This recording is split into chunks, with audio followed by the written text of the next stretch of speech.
On the 28th of May of this year, you broke into her home where she lived alone and subjected her to a sustained, extremely violent attack involving repeated blunt trauma.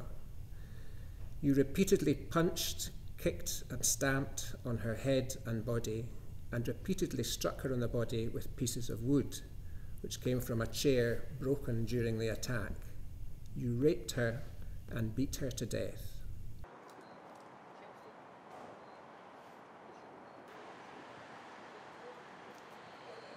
I think this is a terrible case, that really what happened to Esther Brown should never have happened, and I do think for members of the public looking on, what they'll be thinking is, how could this have happened when he was on the sex offenders register? He'd already served a sentence for a really similar offence, so it's clear to me that we need to look at what lessons can be learned from this case.